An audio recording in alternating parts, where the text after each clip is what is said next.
Hare Krishna. So అందరూ ఇక్కడ కూర్చుంటే దయచేసి కూర్చోండి. ఒక 15 నిమిషాలు స్వామివారి గురించి. ఎన్నో రూపాలు వచ్చి ఏం చేశాడు?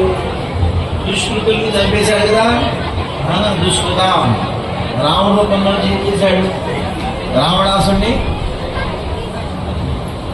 కృష్ణుడు రూపంలో ఏం చేశాడు? కృష్ణుడు ఎవరు చంపాడు? ఎంతోమంది రాక్షసులు చంపాడు కదా. అదే ఇది కలియుగం. ఆ కలియుగంలో కృష్ణుడు అవతరించి దుష్కృతి దుష్టుల్ని చంపాలనుకుంటే ఏమవుతుంది చెప్పండి?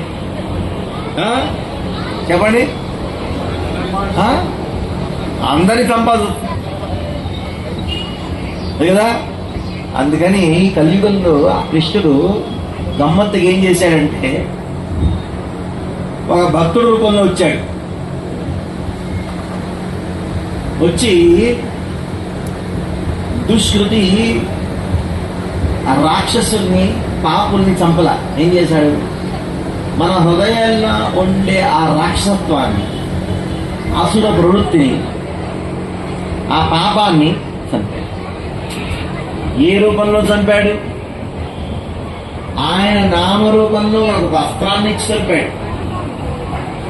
అందుకని నామ సంకీర్తనం చేస్తే ఆ స్వయంగా భగవంతుడు మన జిహ్వ నుంచి వెళ్ళబడిన ఆ మధురమైన నామాన్ని మనమే ఆ కర్ణరంధ్రాల్లో అలా వింటూ ఆ కర్ణందాల నుంచి ఆ ధ్వని ప్రవేశించి మన హృదయంలో ఉండే ఆ పాపాన్ని నాశనం చేసిన శక్తి ఆ నామ సంకీర్తనలో ఉంది.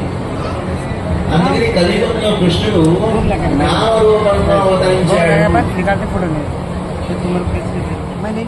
ఆ కృష్ణుడే